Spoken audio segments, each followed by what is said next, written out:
كذبت قوم نوح المرسلين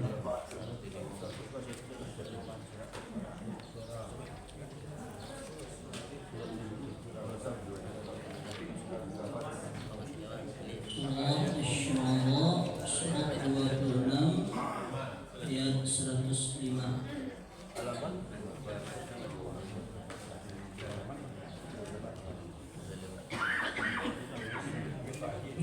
Taqabbalallahu minna wa minkum taqabbalan ya karim.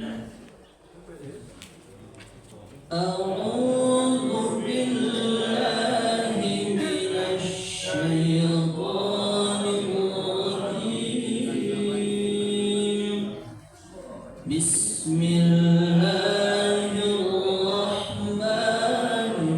Bismillahirrahmanirrahim.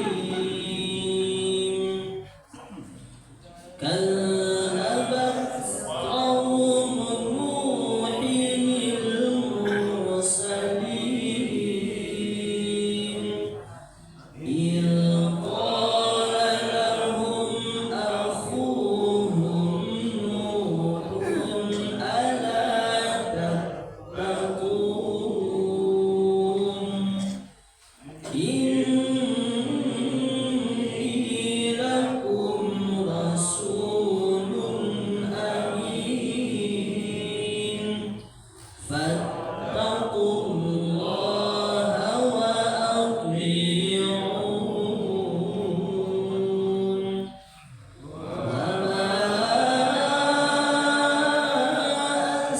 أسألكم عليه من أجر إن أجري إلا على رب العالمين فاتقوا الله وأطيعون قالوا أنؤمن لك واتبعك الأرذلون قال وما علمي بما كانوا يعملون إن حسابهم إلا على ربي لو تشعرون وما أنا بطارد المؤمنين إن أنا إلا نذير مبين قالوا لئن لم تنته يا نوح لتكونن من المرجومين قال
وإن ربك لهو العزيز الرحيم صدق الله العظيم وصدق رسوله النبي الكريم ونحن على ذلك من الشاهدين والشاكرين والحمد لله رب العالمين. Terjemahan surat Asy-Syu'ara ayat 105 sampai 122. Kaum dengan menyebut nama Allah yang Maha Pengasih lagi Maha Penyayang. Kaum Nuh telah mendustakan para rasul ketika saudara mereka Nuh berkata kepada mereka, "Mengapa kamu tidak bertakwa? Sesungguhnya aku ini seorang rasul kepercayaan yang diutus kepadamu. Maka bertakwalah kamu kepada Allah dan taatlah kepadaku. Dan aku tidak meminta imbalan kepadamu atas hajatan itu. Imbalanku hanyalah dari Tuhan seluruh alam. Maka bertakwalah kamu kepada Allah dan taatlah kepadaku." Mereka berkata, "Apakah kami harus beriman kepadamu pada pengikut-pengikut orang-orang yang hina?" Dia Nuh menjawab, "Tidak ada pengetahuanku tentang apa yang mereka kerjakan. Perhitungan amal perbuatan mereka tidak lain hanyalah kepada Tuhanku jika kamu menyadari. Dan aku tidak akan mengusir orang-orang beriman. Aku ini hanyalah pemberi peringatan yang jelas." Mereka berkata, "Wahai Nuh, sungguh jika engkau tidak mau berhenti, niscaya engkau termasuk orang yang dirajam, dilempari batu sampai mati." Dia Nuh berkata, "Ya Tuhanku, sungguh kaumku telah mendustakan aku. Maka berilah keputusan antara aku dengan mereka, dan selamatkanlah aku dan mereka yang beriman bersamaku." Kemudian kami menyelamatkannya, Nuh dan orang yang bersamanya dalam kapal yang penuh muatan. Kemudian setelah itu kami tenggelamkan orang-orang yang tinggal. Sungguh pada yang demikian itu benar-benar terdapat tanda-tanda kekuasaan Allah, tetapi kebanyakan mereka tidak beriman. Dan sungguh Tuhanmu, Dialah yang Maha Perkasa lagi Maha Penyayang. Maafkanlah Allah dengan segala firman-Nya.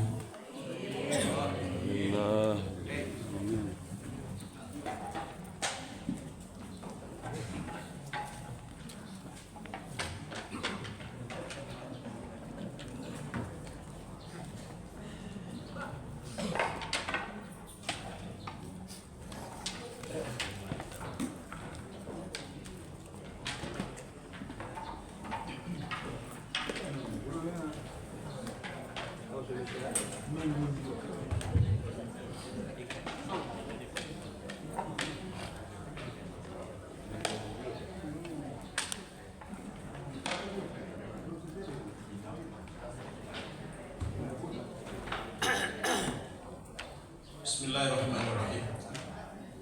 Assalamualaikum warahmatullahi wabarakatuh. Waalaikumsalam warahmatullahi wabarakatuh. Alhamdulillah. Alhamdulillahillazi ahyana ba'dana amatana wa ilaihi nusyur. Allahumma shalli ala sayyidina Muhammad wa ala alihi wa sahbihi wasallam.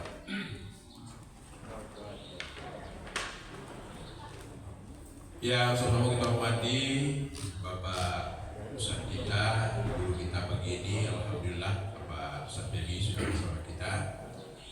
Kemudian yang kami hormati Bapak-bapak dan Ibu pengurus Masjid Baitur Rahim, Bapak Ketua Pengurus Mushola At-Thaibah, Bapak Pengurus Mushola Kelas, Bapak-bapak, Ibu-ibu sidang jemaah subuh yang dirahmati Allah. Alhamdulillah, sama-sama kita berserah diri kehadirat Allah Subhanahu wa taala seraya mengucapkan puji dan syukur kepadanya atas semua limpahan rahmat dan kurnia yang telah diberikannya kepada kita. Alhamdulillah, nikmat yang luar biasa sekali pagi ini kita masih diberikan kesehatan, masih diberikannya kesempatan sehingga telah bisa kita melaksanakan serangkaian ibadah pagi ini. Kemudian salawat dan salam untuk Nabi kita Muhammad sallallahu alaihi wasallam. Allahumma shalli ala sayyidina Muhammad wa ala alihi wa barik wasallam. Baik Bapak dan Ibu, seperti pagi ini seperti biasa kita bersama Ustaz Baby. Jadi tanpa banyak mengantar, biar waktu beliau lebih luas untuk bersama kita, dengan senang hati dan terhormat kami persilakan.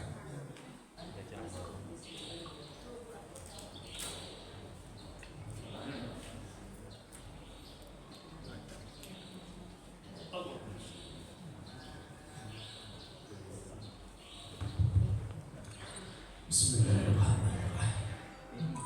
Assalamualaikum warahmatullahi wabarakatuh. Waalaikumsalam warahmatullahi wabarakatuh. Alhamdulillahilladzi khalaqal mauta wal hayata liyabluwakum ayyukum ahsanu amala. Asyhadu an la ilaha illallah wahdahu la syarikalah wa asyhadu anna sayyidana Muhammadan rahmatan lil alamin. Allahumma salli wa sallim wa barik wa karim wa hadzal nabiyil karim sayyidina wa habibina wa syafi'ina wa qurrati a'yunina wa maulana Muhammad sallallahu alaihi wasallam. Orang-orang tua-tua kita yang kita hormati dan muliakan, kemudian tokoh-tokoh masyarakat, alim ulama, nenek mama cerdik pandai, suluh bendang dalam nagari, kapai tampe batanyo, kapulang tampe babarito. Pengurus masjid, Pak Ketua bersama perangkat-perangkat tak dapat disebut satu-satu. Kemudian yang teristimewa guru-guru kita, buya-buya kita, ustaz-ustaz kita, imam kita, yang selalu kita nantikan petuah-petuah nasihatnya. Kita doakan kepada Allah, mudah-mudahan guru-guru kita itu selalu Allah berikan kesehatan zahir dan batin. Ibu-ibu yang juga ramai datang subuh ini, wabil khusus lagi yang menyiapkan sedekah pagi. Ada sarapan pagi kau? Nah, yang menyiapkan sedekah itu tahta zilli sedaqatihi, besok mudah-mudahan dingin di hari kiamat karena sedekah itu menjadi naungan nanti di padang mahsyar. Amin ya rabbal alamin. Bapak Ibu jamaah subuh yang dimuliakan Allah Subhanahu wa taala. Waktu kita sangat pendek. Jadi dengan waktu yang singkat ini kita manfaatkan dengan sebaik-baiknya. Yatsba'u maita salasun. Ada 3 yang mengantar orang ke kuburnya, kata Nabi. 2 pulang, 1 yang tetap berkekalan bersamanya. Apa yang akan pulang? Yang pertama, maluhu, harta ikut mengantar, tapi tak ada yang masuk ke dalam. Kan tak ada orang memasukkan agak 1 cincin emas dalam kuburnya. Jangankan mobil, jangankan motor, 1 gram cincin ibu di jari manis yang hari ini dipakai, besok waktu ibu mati dibuka oleh orang. Harta tak ikut berkekalan di dalam, tidak. Yang kedua, apa yang ikut mengantar ke kubur? Ahluhu, maluhu, hartanya. Ahluhu, keluarganya, istri, suami, anak, cucu, tetangga, kawan sekantor, kawan satu jamaah di masjid, ikut mengantar, ikut. Tapi 1 pun tak ada juga yang akan mau berkubur masuk ke dalam. Pernah ibu-ibu di Siko ketika meninggal bininya, lakinya ikut masuk ke dalam, ada? Ikut menyambut jenazah bininya, ada. Ikut menyambut jenazah suaminya, ada. Tapi begitu sudah masuk ke lahan, kemudian tanah mulai diturunkan, ibu melompat naik ke atas, bapak naik ke atas, anak yang dulu meregang nyawa bersimbah darah melahirkannya, tak kenal panas, tak tahu hujan, mencari nafkah untuknya. Anak itu pun tak ada satupun yang ikut masuk ke dalam, menyambut sebentar saja, sekejap saja. Habis itu dia naik ke atas. Apa katanya sama kawan-kawannya? Tolong injak kubur ayah, injak kubur mak, supaya tanahnya padat. Maluhu ahluhu. Inilah yang ketiga. Apa yang ikut mengantar? Wa amaluhu, amal soleh. Amal soleh inilah yang akan menjadi teman bagi kita nanti di alam barzakh, di alam kubur. Salah satu amal soleh itu adalah membaca Quran berjamaah pagi ini. Itulah yang akan menemani kita besok di alam kubur kita. Mudah-mudahan Quran yang kita baca tadi, insya Allah itu yang menjadi lentera, itu yang menjadi lampu, itu yang menjadi penerang besok di alam kubur kita. Amin ya rabbal alamin. Bapak Ibu jamaah yang dimuliakan Allah Subhanahu wa taala. Tapi kaji kita pada subuh ini diambilkan dari satu kitab, namanya Kitab Sunan Ibnu Majah. Kalau ada hadis kemudian tengok di bawahnya, biasanya ada ditulis orang HR, hadis riwayat. Jadi hadis ini diriwayatkan dari sahabat Nabi, walaupun usianya terpaut jauh dengan Rasulullah, tapi tetap dia disebut sahabat karena memenuhi 3 syarat. Yang pertama, dia bersua dengan Rasulullah. Yang kedua, dia beriman kepada Rasulullah. Yang ketiga, dia mati dalam keadaan beriman. Siapa nama sahabat yang meriwayatkan hadis ini? Hadis ini diriwayatkan dari sahabat Nabi, namanya Abdullah ibnu Abbas. Siapa namanya, Bu? Abdullah ibnu Abbas radhiyallahu anhuma. Jadi dalam ilmu hadis, kalau satu radhiyallahu anhu, kalau dua radhiyallahu anhuma, kalau 3 dan seterusnya radhiyallahu anhum.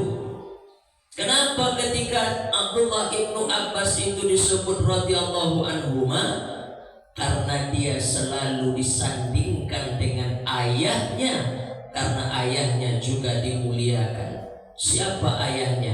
Abbas bin Abdul Muthalib. Siapa itu? Kakak kandung oleh ayah Nabi. Nama ayah Nabi Abdullah bin Abdul Muthalib. Nah, jadi Sayyidina Abbas itu masuk Islam dan satu di antara pejuang Islam. Nah, Sayyidina Abbas punya anak, dikasihnya nama anaknya itu sama dengan nama adiknya dulu yang meninggal, yaitu Abdullah. Dikasih nama anak itu Abdullah, dan hari ini kita kenal dengan nama Abdullah ibnu Abbas. Dialah sahabat Nabi yang sangat bertuah hidupnya. Siapa dia? Abdullah ibnu Abbas ini. Kenapa bertuah? Sejak bayi baru lahir digendong oleh Sayyidina Abbas, dibawa menghadap Rasulullah. Apa kata Sayyidina Abbas? Ya Rasulullah, doakan anakku ini ya Rasulullah. Inilah hadis salah satu yang populer dan elok doa ini kita amalkan. Supaya apa? Punya anak yang saleh seperti Abdullah ibnu Abbas. Datang Sayyidina Abbas, ya Rasulullah, doakan anakku ini ya Rasulullah. Maka Nabi mendoakan di ubun-ubunnya. Apa yang dibaca Nabi? Allahumma faqihu fiddin wa alimhu ta'wil. Ya Allah, jadikan anak ini paham dalam agama, Allahumma faqihu fiddin. Nama ilmunya fikih. Orang yang paham dengan ilmu fikih disebut faqih. Lihat ibu punya laki Pak Faqih. Belum? Carilah minantu ya. Nah, Allahumma faqihu fiddin. Jadikan anak ini paham din dalam agama ini ya Allah. Wa alimhu ta'wil, dan jadikan dia alim, jadikan dia berilmu tentang Quran, dia tahu tentang Quran dan dapat pula memahamkan orang tentang Quran. Benar apa yang terjadi? Usia 15 tahun, atau ada riwayat menyebut usia 17 tahun, masih remaja, pernah dia didudukkan oleh Sayyidina Umar ibnu Khattab. Lalu apa kata Sayyidina Umar? Kalau ada di antara kalian nak bertanya tentang perkara agama ini, tanyalah anak muda ini, dia paham semuanya. Masya Allah, Nabi meninggal umur 63, usianya waktu itu 15 tahun. Berarti waktu Nabi pindah ke Madinah itu, dia ikut hijrah bersama ayahnya, usianya 5 tahun. Nah, ini penambahan khazanah ilmu bagi kita. Selama ini kami baca doa untuk anak kami, doa Nabi Ibrahim aja Pak Ustaz. Rabbi habli minas salihin. Bagus, elok, rancak. Tambah satu lagi doa untuk anak kita, Allahumma faqihu fiddin wa alimhu ta'wil. Bapak Ibu ngantar anak ke sekolah, sebelum berpisah dengan anak kan salam tuh, bacakan di ubun-ubunnya. Sebentar nak, sini kepalanya dulu. Allahumma faqihu fiddin wa alimhu ta'wil. Elok. Nah, Bapak Ibu yang dimuliakan Allah Subhanahu wa ta'ala, waktu kita pendek, apa bunyi hadisnya Pak Ustaz? Hadis ini ada dalam kitab Sunan Ibnu Majah, diriwayatkan dari sahabat Nabi Abdullah ibnu Abbas. Apa kata Nabi? Salasatun la tartafi' salatuhum. Ada 3 golongan kata Nabi, kalau mereka salat, kalau mereka sembahyang, fauqa ruhusihim shibran, salat yang mereka tunaikan itu tidak diangkat shibran, walau sejengkal di atas ubun-ubunnya. Salat kita itu tak diangkat, jangankan membubung naik tinggi jauh ke langit, sejengkal saja tak naik dia punya salat kata Nabi. Lalu kalau macam itu gimana? Ya subuh, zuhur, asar, maghrib, isya yang dia tunaikan. Makanya kata ulama mensyarah hadis ini, apa maksud salatnya tak diangkat walau sejengkal di atas ubun-ubun? Ada 2 keterangan hadis itu. Yang pertama, salatnya itu tak menjadi naungan di hari kiamat. Naungan, tempat berlindung, menolong kita. Salat yang dia tunaikan hari ini tak menolong dia besok di hari kiamat. Makanya kalau begitu subuh, zuhur, asar, maghrib, isya'nya ya capek saja, lelah saja, dan sholatnya itu tak menolong apa-apa bagi dia besok di hari kiamat. Itu makna pertama. Tapi oke lah, sholat tidak menolong, tapi masih ada naungan yang lain. Naungan apa? Mungkin naungan sedekah, mungkin naungan umrah, mungkin naungan haji, mungkin naungan zakat, masih ada. Tapi makna kedua kata ulama mensyarah hadis ini, salasatun la tartafi' salatuhum fawqa ruhusihim shibran. Ada 3 golongan yang kalau mereka salatnya tidak diangkat walau shibran, walau sejengkal di atas ubun-ubunnya.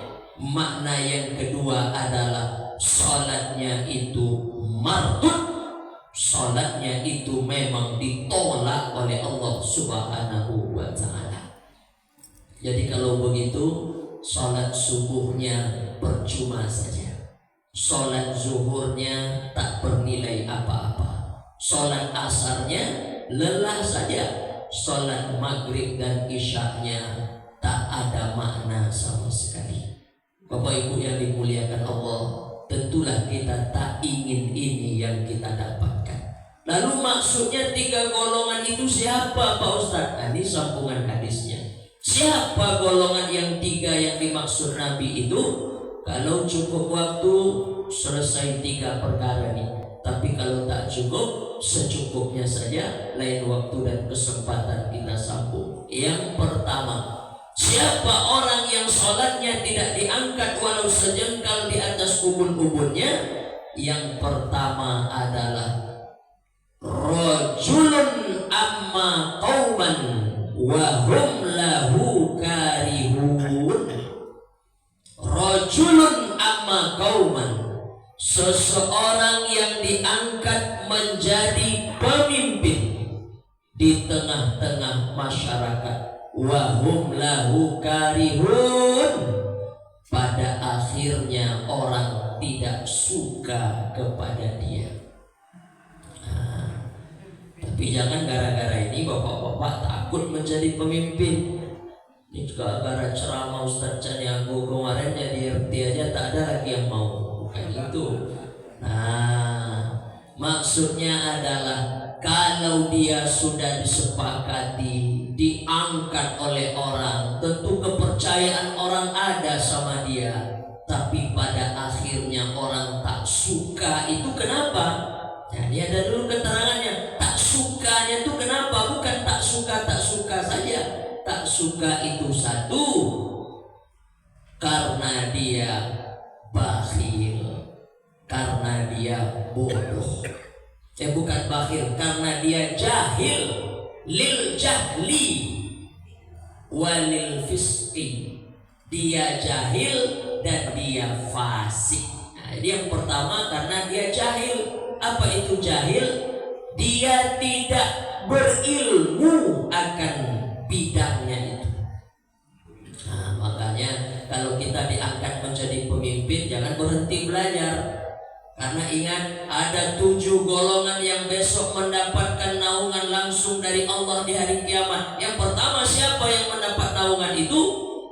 Imamun adil. Jadi yang pertama besok mendapat naungan pertolongan langsung dari Allah di hari kiamat. Nanti yang lain-lain dapat. Yang pertama yang mendapatkan adalah imamun adil, pemimpin yang adil. Nah, biar seimbang. Jangan takut jadi pemimpin. Jadi pemimpin, tapi pemimpin yang adil. Makanya apa kata Imam Ahmad bin Hanbal? Seandainya engkau tahu doamu dikabulkan Allah, tapi doa yang dikabulkan itu cuma satu saja, maka jangan minta yang lain-lain. Apa yang diminta yang satu itu? Allahumma rzuqna imaman adila, karuniakan kepada kami ya Allah pemimpin yang adil. Mudah-mudahan di negeri kita awak mendapat pemimpin yang adil. Amin ya rabbal alamin. Nah, jadi yang dimaksud orang tak suka kepada dia, lalu sholat pemimpin ini tidak diangkat walau sejengkal di atas ubun-ubunnya. Sebab apa? Yang pertama, lil jahli, karena dia jahil, karena dia bodoh, lalu dia memimpin dengan kebodohannya. Maksudnya apa? Mungkin di bidang-bidang yang lain oke, tapi di bidang dia diangkat menjadi pemimpin itu dia tak paham. Nah, makanya kita sebagai pemilih pun tengok-tengok dulu. Dan kita yang sudah terpilih belajar terus supaya kita tidak jahil. Yang kedua, fasik. Apa itu fasik? Orang yang terus menerus berbuat dosa. Sekali buat dosa, oke lah, mungkin dia salah silap. Tergelincir sekali lagi, mungkin masih bisa dimaklumi karena manusia biasa. Tergelincir sekali lagi, oke lah, barangkali dia lupa lagi. Tapi kalau dia terus tak berhenti-berhenti, pada akhirnya orang tak suka kepada dia. Makanya kalau dia sholat, sholatnya itu tak naik, tak diangkat. walau sejengkal di atas ubun-ubunnya, maknanya sholatnya ditolak oleh Allah Subhanahu wa ta'ala. Nah, di hadis yang lain pun ada ya, apa itu? Kalau ada orang yang mendatangi tukang ramal, kemudian dia menyerahkan tapak tangannya, atau dia bertanya sesuatu kepada peramal itu, kemudian peramal itu meramalkan akan dirinya, kemudian dia percaya dengan apa yang diramalkan itu, 40 hari 40 malam salatnya ditolak oleh Allah. Di hadis yang lain ada pula macam itu. Tapi di hadis yang ini pula yang disebutkan, yang disampaikan oleh Rasulullah Sallallahu Alaihi Wasallam. Insyaallah ibu-ibu di sini masalah hadis yang tadi tak adalah. Kalian tak do ibu suka diramal-ramal di sini. Lain tak do ibu-ibu pakai jimat-jimat. Lain tak. Betul. Boleh dicek. Alhamdulillah ya. Kalau kancang bolehnya berarti tak ada itu. Bapak Ibu yang dimuliakan Allah Subhanahu wa ta'ala. Satu. Yang kedua, siapa yang dimaksud oleh Nabi yang kalau mereka sholatnya tidak naik walau syukran, walau sejengkal di atas ubun-ubunnya. Yang kedua adalah imro'atun batat wa zawjuha 'alaiha sakhitun.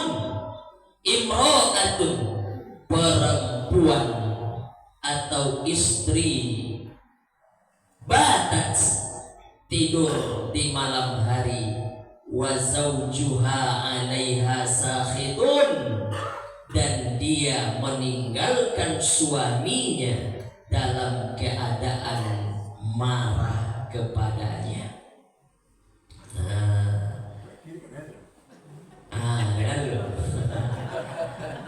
Hadis ini pernah ditanyakan kepada Syekh Ibnu Utsaimin. Syekh, ya, itu kan teks hadisnya imro'atun batat wa zawjuha 'alaiha sakhitun. Seorang istri, seorang perempuan yang tidur di malam hari kemudian meninggalkan suaminya dalam keadaan marah atau tidak ridho kepadanya. Ya, kata Syekh Ibnu Utsaimin. Nah, bagaimana kalau yang sebaliknya, Syekh?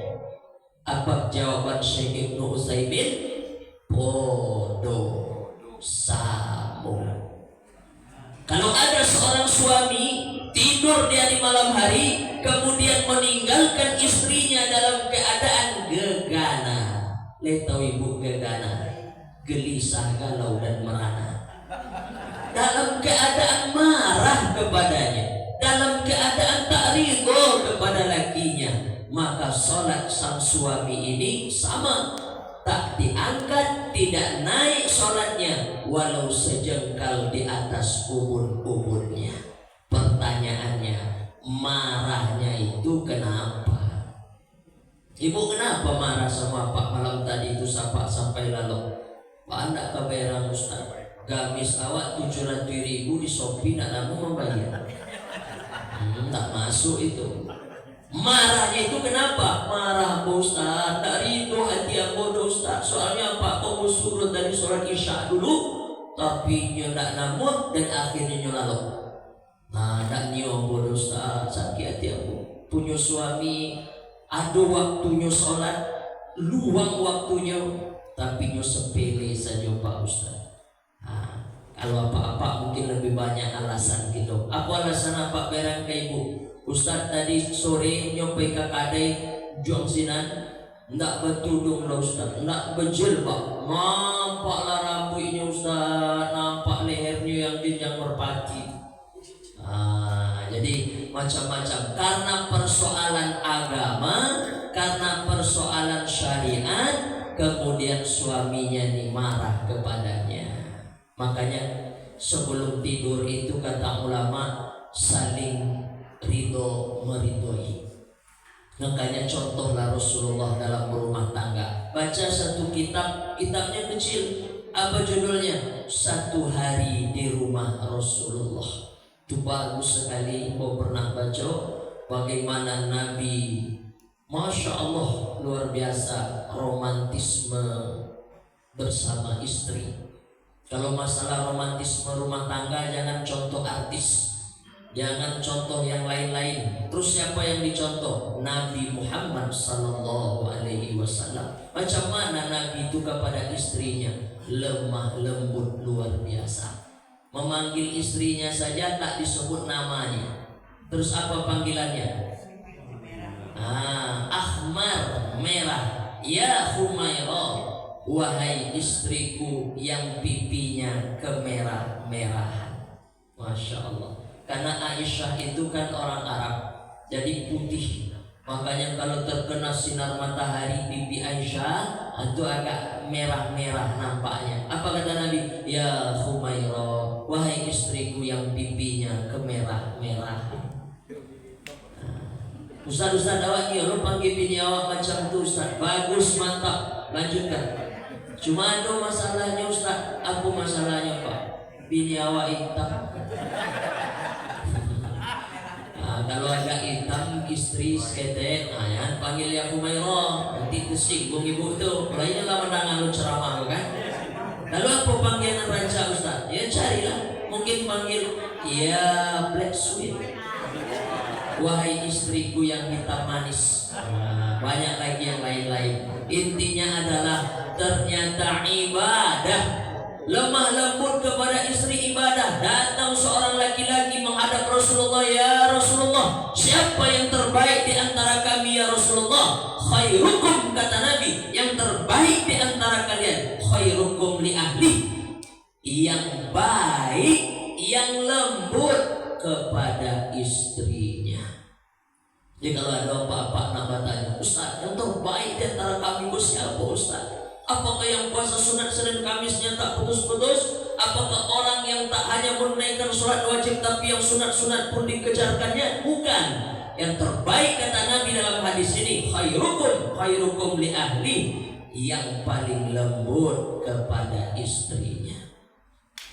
Tapi ibu-ibu apa-apa ini kan lembut tak lembut tuh sesuai dengan usia perkawinan. Kalau seorang suami membangunkan istrinya pagi-pagi, bangun, itu kalau nikahnya sudah 20 tahun. Tapi kalau nikahnya masih baru-baru, wake up my honey, macam-macam ya. Dulu panggilannya Masya Allah, abang, kakanda, udah, ya yang bebek. Sekarang di kampung aku, ibu-ibu nala mau menikah tuh manggil lakinya, itu aja. Alhamdulillah.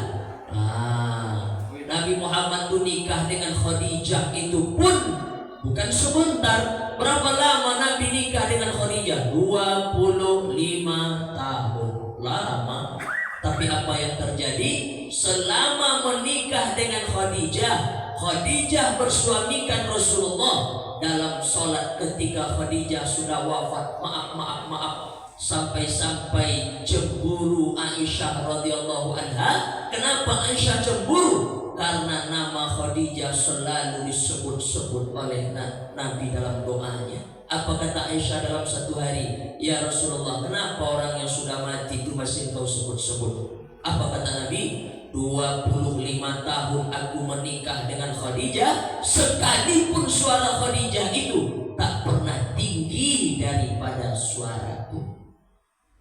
Ibu-ibu kalau ingin tertancap cinta yang sejati di hati apa?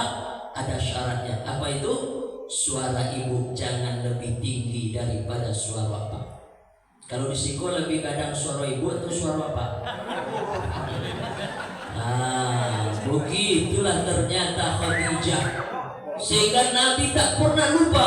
Tak bertahun-tahun Nabi ditinggal wafat oleh Khadijah, tapi Khadijah selalu disebut dalam doanya. Salah satu alasannya itu yang disebutkan oleh Nabi, 25 tahun menikah dengan Khadijah. Kalau volume suara Nabi 10, suara Khadijah itu 8. Kalau suara Nabi 8, suara Khadijah itu 7 atau 6, terus macam itu.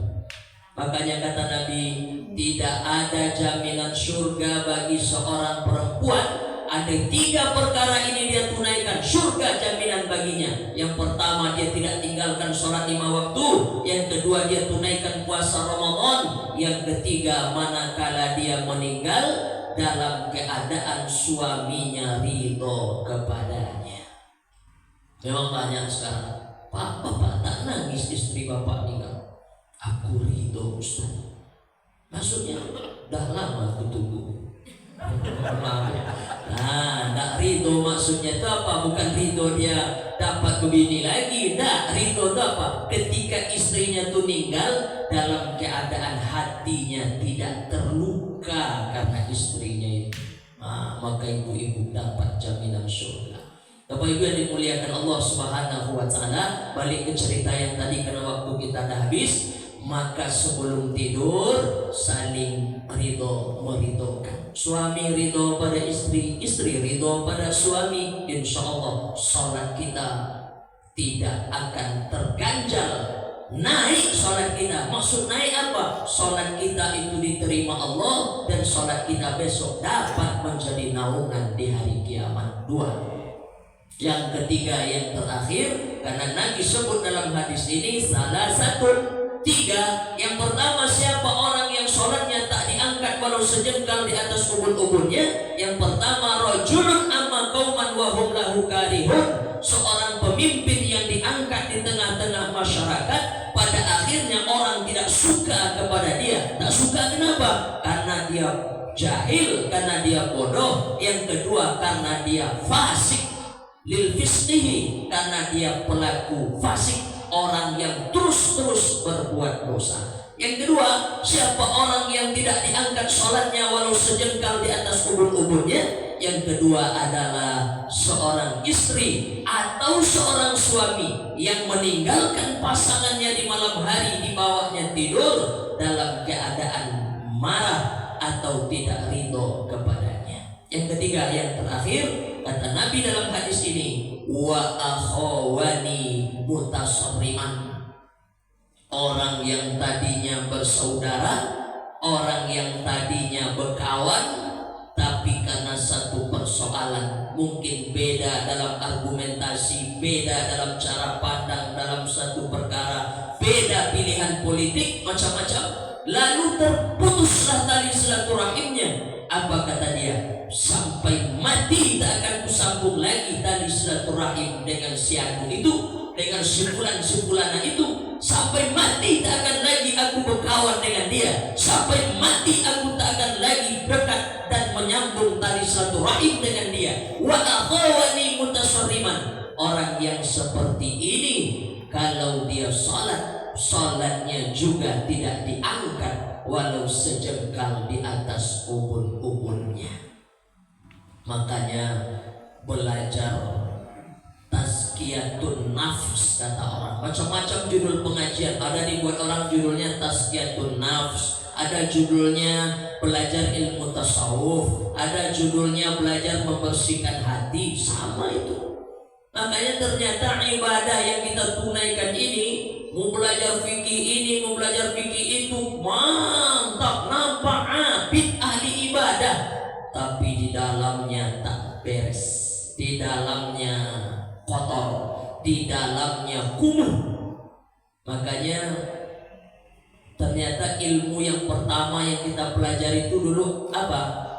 Awaluddin ma'rifatullah. Awal dari agama ini, kata ulama, bukan hadis, kata ulama, awaluddin ma'rifatullah, awal dari agama ini adalah mengenal Allah.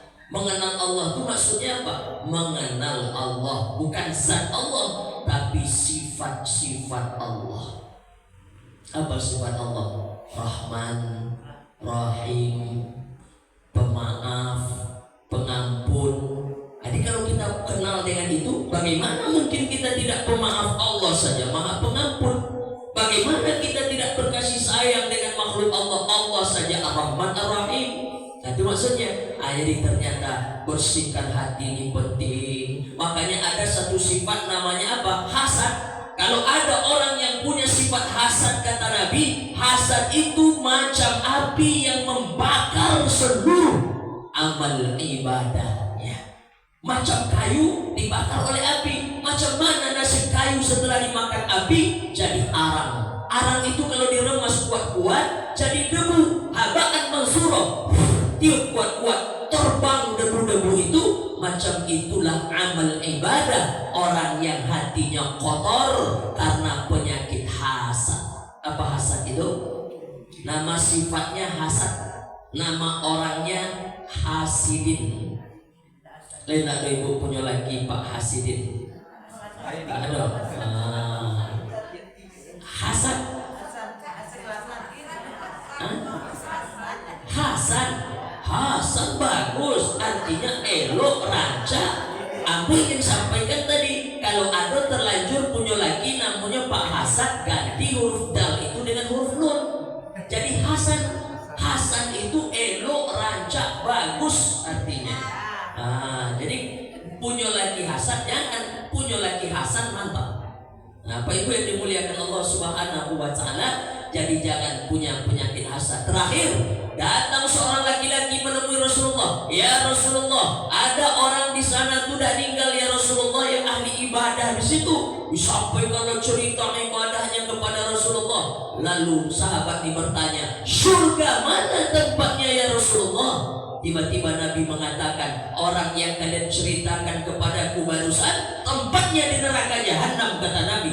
Lalu sahabat tercengang, kok bisa ya Rasulullah? Dia ahli ibadah ya Rasulullah. Betul dia ahli ibadah kata Nabi, tapi ada satu urusan yang dia sepilih. Apa itu? Berkalamlah Rasulullah. Apa kata Nabi? La yadkhulul jannah, tidak masuk orang itu ke dalam surga, kata Nabi. Qati'ur rahim, karena dia memutuskan tadi silaturahim.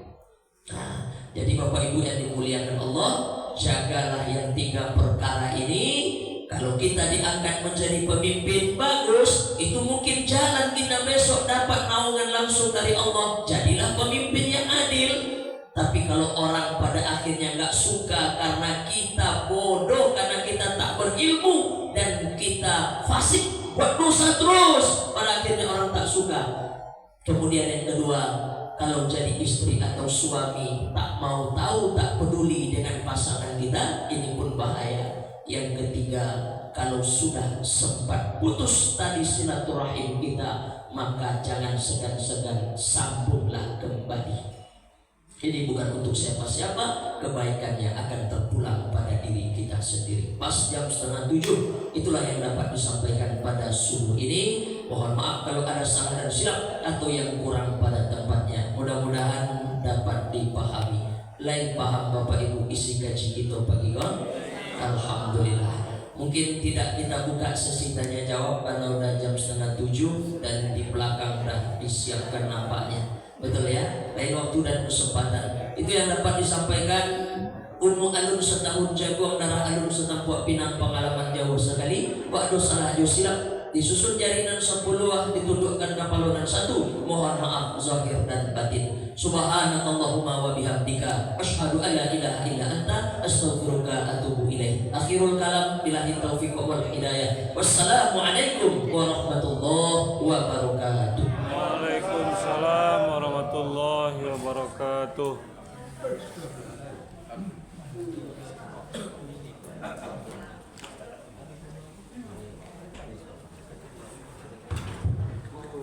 Alhamdulillah, terima kasih Pak Ustadz.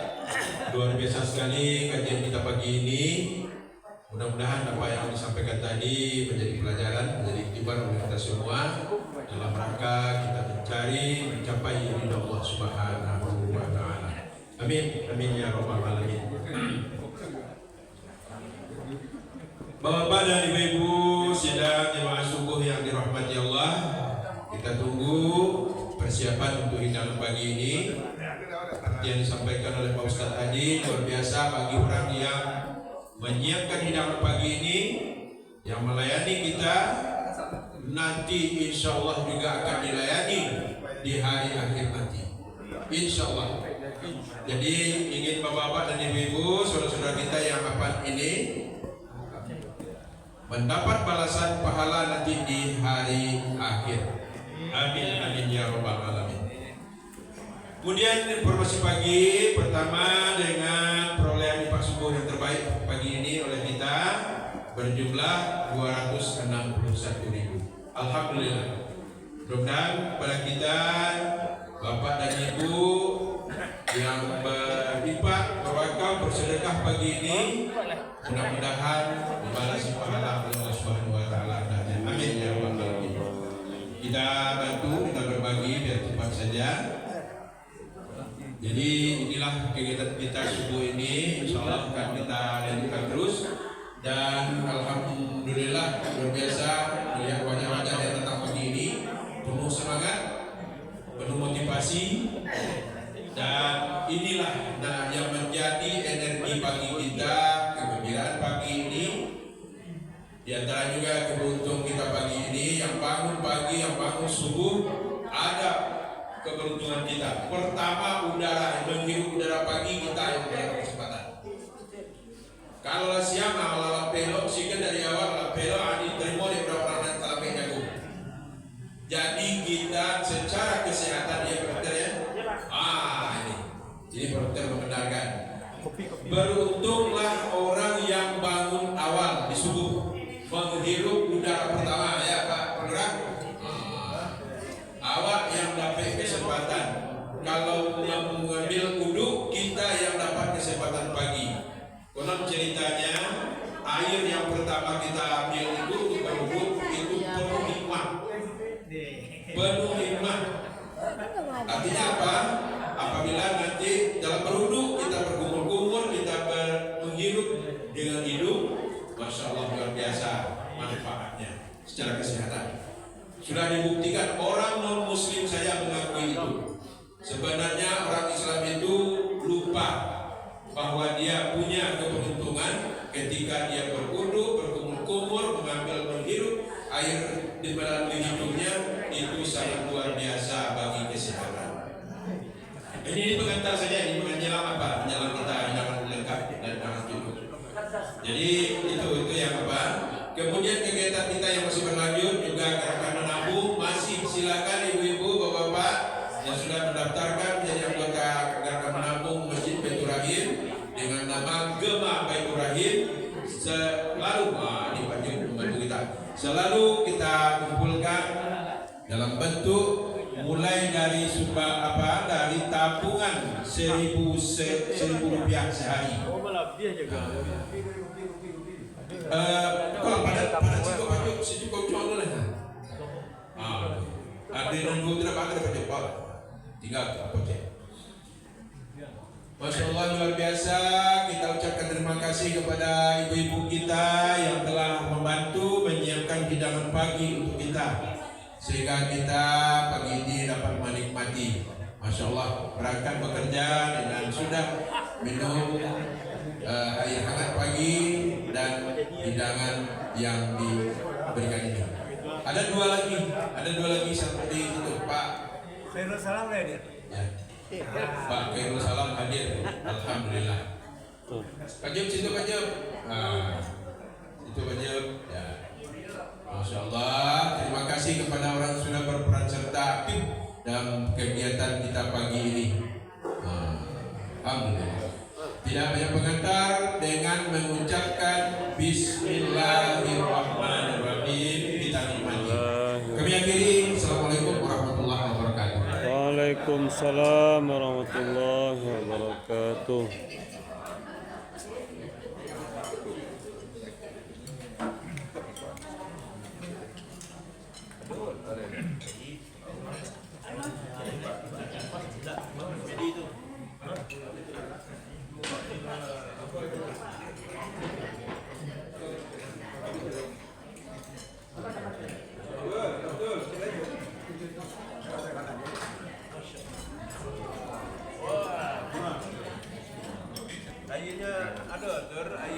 Alhamdulillahirrabbilalamin.